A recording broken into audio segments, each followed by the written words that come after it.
Hello everyone and welcome back to the Great Book of Grudges. My name is Nathan and there are 86 playable legendary lords in the Total War Warhammer series. It's quite a lot, but we're expecting more in the future once the little drought ends.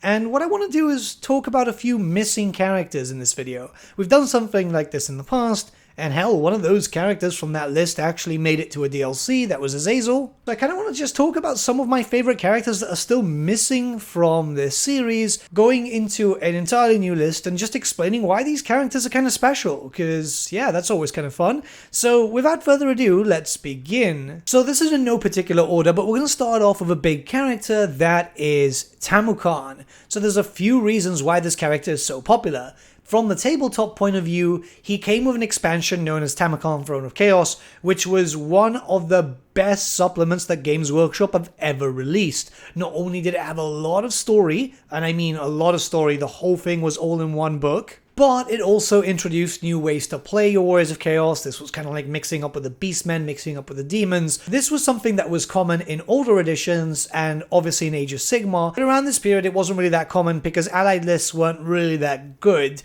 Anyways, so why should people like Tamukan? Well, Tamukan is the son of the Great Kurgan. Well, one of 4 sons, each of them taking on an aspect of one of the great demonic powers. As you can imagine, the character is Nurgle-centric, and he has a really big mount. This is the Toad Dragon. One of these mounts would set you back a couple hundred. Forge World, you know? But even whilst we look at this, we're not actually seeing Tamukan. You see, Tamukan is actually a maggot. So what he's controlling at this point is the body of an ogre. This is part of the story. And yeah, he is basically very unkillable, because as soon as you would kill the shell that he inhabits, he would jump onto you, burrow into you, and take over your body. It's a thing that happens a lot in the story, and it's represented in his rules too, and I think that's what makes him very, very special. You'd have to be very quick to kill the maggot as he flies before he actually gets into you. Story-wise, he actually creates a great chaos host, not only just of warriors of chaos from various different tribes, but demons, beastmen, hell, there's even chaos dwarfs involved too, and he almost destroys Wissenland. He actually gets all the way up to the city of Null, but is destroyed there, which pairs him up as a very good counterpart to Elsef von Draken, as that's his adversary in the story. His inclusion as a DLC character is almost certain, really, because he's a big name, he's got a rival, and there's a bunch of missing units which are from that book which could be attached to him too. You know, Nurgle Rot Knights, which didn't have a model, Bile Trolls, just a few things here and there, and yeah, that's pretty much sorted. Plus, you know, fixing up the Nurgle roster by giving them the proper mounts, like, you know, the champions having rotflies and stuff like that. I mean, it almost writes itself, and the character would be perfect for the Nurgle faction, because yes, we're going to expect, you know, Epidemius as a character for Nurgle eventually, because right now it's only just Kugaf, but Tamukan is a character which could be like the mono-god Chaos Warrior, rather than sticking him in the Warriors of Chaos faction, as Warriors of Chaos already have a lot of characters, and they expect more there in the future, but it would be cool if you had Tamukan playing with a pure Nurgle theme. No Undivided, no nothing, just pure Nurgle. A mix of roster of the warriors, the demons already that you've already got access to, and then maybe it would be kind of cool to get some Nurglified, is that even a word? Well, it is now. Beastmen. I don't know, it might be a bit of a stretch for the Beastmen, but it would just be kind of nice just to have a little bit more there, you know? Keep it to the theme of the really cool book. I absolutely love the supplement. And just with a basic idea of a unique mechanic, if you kill an enemy legendary lord, you can take over their body, which means that you'll get their look and just permanently kill a legendary lord. Which, yeah, I mean, could be possible, and it would be kind of interesting, because this would be one of the very few circumstances that you can permanently kill other legendary characters. Plus, you can take the look, which, I don't know how that could work, but yeah, I think something like this, if they interpret it directly from the rulebook and the army book itself, then there you go. Next, we're going to move on to Khorne, and I've just realized I'm making this video very chaos-centric, but you know what? We're going to roll with it, because I'm on a really big chaos kick lately. Like, if you follow me on Twitter, you'll see that I have been painting a lot of chaos stuff lately. Anyways, we're going to move on to Khorne, and this is Scar Bloodwrath, a character that was introduced in the End Times, but yeah, his character's lore kind of makes him stand like he existed prior to the End Times. And I feel like that's kind of important because I feel like that's a way that CA and GW can justify introducing these characters. Anyways, what makes Scar so cool?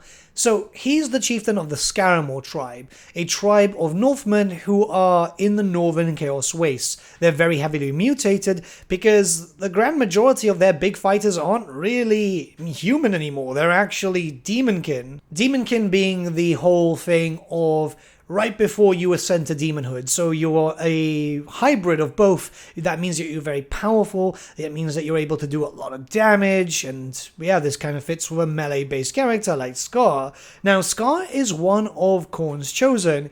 And it's a really interesting thing here, because Scar dies repeatedly, which normally would constitute you failing, essentially, in the eyes of any Chaos God. However, for some reason, Khorne brings him back constantly. Like, he always comes back. He basically reforms through the pool of his own blood, and he starts doing damage once again. It's a curse and a blessing, really, because he really will never end up going to Khorne's halls, well, until the end times where, you know, the world blows up, and then Age of Sigmar happens, and, you know, Star Dragons and whatever. But let's not go into something that doesn't make sense. Let's go back to the Warhammer Fantasy world. So why would this be a good character? Well, he's melee focused, yes, and he'll be very similar to that of Scarbrand and hell, even Valkyr. Keep in mind that a lot of these Khornate characters will be very one-dimensional, but he should be able to resurrect should he die, very similar to that of like Morga the Shadowgave, so instantly come back. However, I'd say that if he dies in that same turn, he can be brought back, rather than Morga, which I think you have to wait till the next turn, don't you? Which means that you can just keep throwing him at the enemy. If he dies, you bring him back. If he dies again, you bring him back. And that means that you can basically power level up a character without worrying too much about getting wounded for too long. This would also mean that the AI faction controlling it would have access to, you know, a character that just won't die, who will be more aggressive, because they're usually more aggressive with their legendary lords, aren't they? Now, obviously, the character would bring in some special units, like the Wrathmongers and the Skull Reapers. That's pretty much all that's really missing from Khorne, essentially, which we're expecting them to be like the aspiring champions for Khorne. So I think that this would be a character that would be easily for the Khorne faction, Monogod, and I think all the characters we're gonna go for today are gonna be Monogod factions. But anything that you do get here, same as Tamokon, would then benefit the Warriors of Chaos faction because they are mortal units. So yeah, I think it works out quite well. Plus, he looks kind of cool, and cool factor is a really important thing. Going into Tzeentch, we're going to talk about Egram Van Horstman, and I know a lot of people would say that he fits the Warriors of Chaos more, which, yeah, in fairness, he could, but I kind of like the idea of him being in the Tzeentchian faction, just monogod, you know, using both warriors and demons to his best ability, really. So, what makes this character so cool? Well, he's one of those characters that we see basically fall to chaos. It's a great thing where he's got a lot of lore, like a lot of lore. He was in the colleges of magic and he was a light wizard.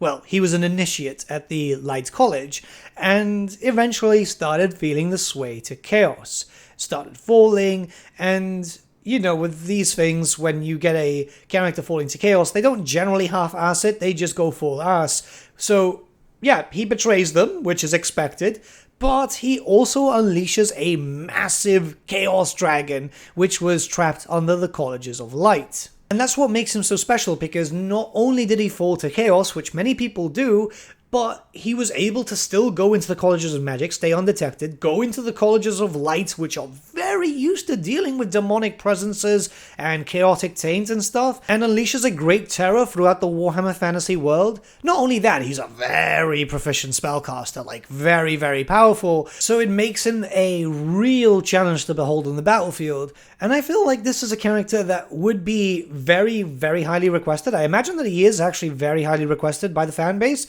purely because he's cool. Because, yes, he would be a spellcaster melee character. Again, the Tzeentchian mortal characters would be very one-dimensional, because most of them are very similar.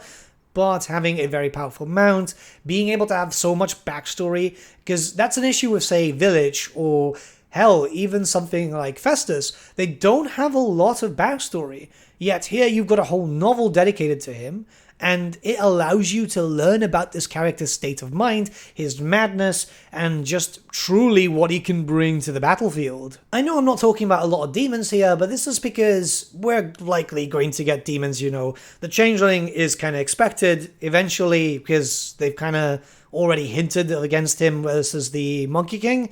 So I kind of want to focus on some mortals, because I feel like some mortal characters would be very, very good to have in the monogod factions, just to kind of boost up the flavor and have a bigger pool of characters to be able to use, rather than, oh look, it's a Lord of Change with 2 heads. Oh look, it's a Lord of Change that's kind of colorful like a parrot. You get what I mean, right? Going into Slaanesh, well, since I already got Azazel, finally, you know, I'm very happy about that. But I do want more because, yes, and there is one character known as T'Challa, the Denied One. So this is another demon kin. She is not a demon princess. And yes, her model is very ugly because this was way back in the day of, like, I don't know, 5th edition, was it? Yeah, 5th edition. So the casting wasn't that good.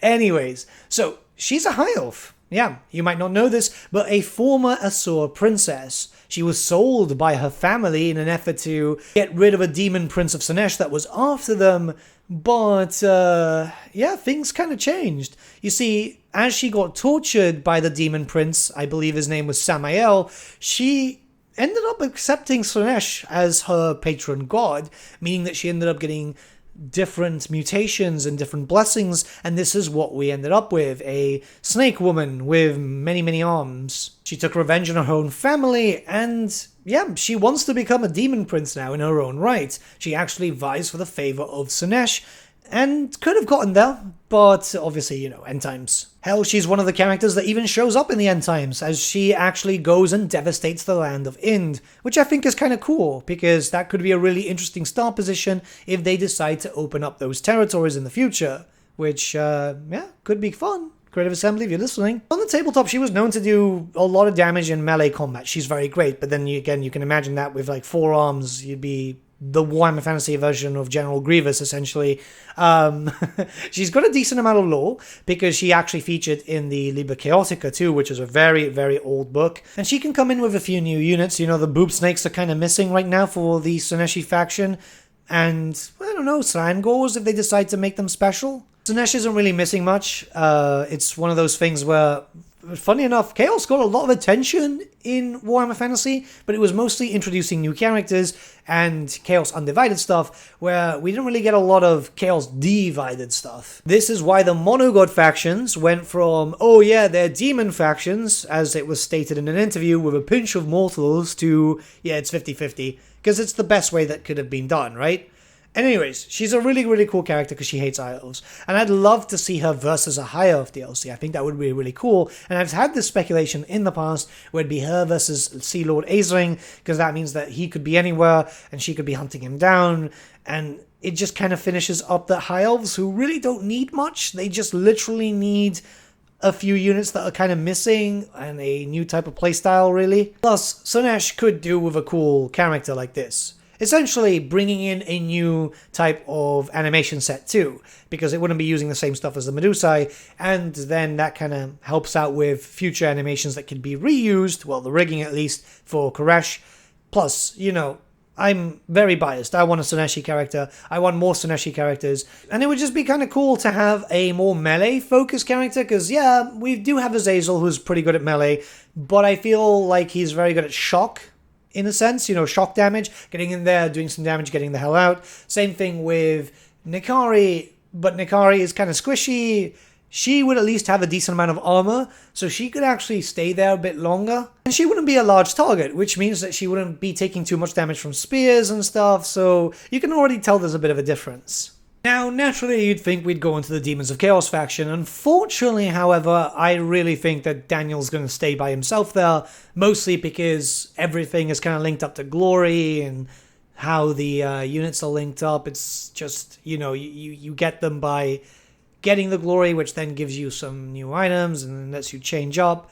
It's a weird system. And to be honest, Daniel should be by himself, as the only way that I could naturally see this changing is if they implement more Demons Undivided, and I really do think that they shouldn't, and they should keep Bellicor and Daniel as very special snowflakes, or else it's just going to diminish that, especially since we already have Demon Princes Undivided too, but like no named characters. I feel like this is kind of important. I know some people are going to say otherwise, but this is just what I think. I could be wrong, but it's just keep the special characters special. So for the 5th spot, we're going to talk about Vardrek Krom, or better known as Krom the Conqueror, an absolute badass. And yeah, his model isn't special. Yeah, it's a bit of a disappointment, but it's something that could be changed in the future to make him look a bit more special. So what is this character? So he is the leader of the Cool tribe of the Kurgans, meaning that he could be a perfect legendary lord for a cool sub-race, right? We've already talked about the idea of, you know, the tribes of the north, like changing Norska to be a new thing where it's just a multitude of different sub-races, like the Kurgans, the Hung, Norska itself. And who better to lead the Kurgan than Vardrek Krom the fricking Conqueror. So what makes this character so special? Essentially, he's just a badass, and he's very arrogant at that. More so than most other Chaos Warriors. Like, at one point, he actually thought he was going to be the actual Everchosen. That was proven wrong when, well, Archaon shows up and bitch slaps him into oblivion, and then just makes him serve. But the character becomes fiercely loyal. Like, this is a character who figures out, yeah, okay, I'm not in charge, but this new guy is, and I'm going to serve him so we can actually get stuff done. And I think that's actually kind of interesting, because, you know, most Chaos Warriors will happily betray another one if given the chance. It's very rare to see a lot of loyalty. Honor, yes, honor is something that you will see among the Chaos Warriors, but loyalty, it's kind of questionable. Anyways, so yeah, like this character could be the leader of a cool faction which would have some interesting units or whatever. And it would be cool, seeing as you are the Herald of Archaon, if you were his vassal. So you would play as Archaon's vassal and he would give you missions of who to attack and stuff. You could still act in your own accord and attack other people. And, you know, since this is a sandbox, you could be given the chance to betray Archaon and become the true Everchosen. You know, kind of like Wolfric had. But hey, we never get this Northern Tribes concept because, I don't know, Creative Assembly do listen to the fan base, but sometimes they think, well, maybe this doesn't work, or maybe Games Workshop says no. This character needs to be implemented as a legendary hero. Given a little bit of a unique flair, he'd look freaking awesome. And, you know, having dual weapons and already having a shield at the same time, like, this guy is kitted to do damage, right? This guy is just awesome. If you haven't read his lore, you should. Because, yeah, he is strong. He is your typical generic Chaos Warrior in a sense, which I know might not be the most exciting thing, but it's really what all Chaos Warriors should aspire to be, and that's why I really like this character. This list video, I guess, isn't really done in order of importance, but just talking about different topics, and I really like this character, I really, really do. But anyways, with all that being said, what characters are you hoping for? Especially the Chaos ones. Let's make this Chaos-centric today. Let me know your thoughts in the comments below and let's start a bit of a discussion. Sorry for the late post, by the way. I've been painting and I've had to assemble a few Bloodthirsters and yeah, I really hate how some of these model assemblies are just very annoying. Anyways, with all that being said, I'll see you all again very, very soon. I'm going to get back to painting Cornate demons.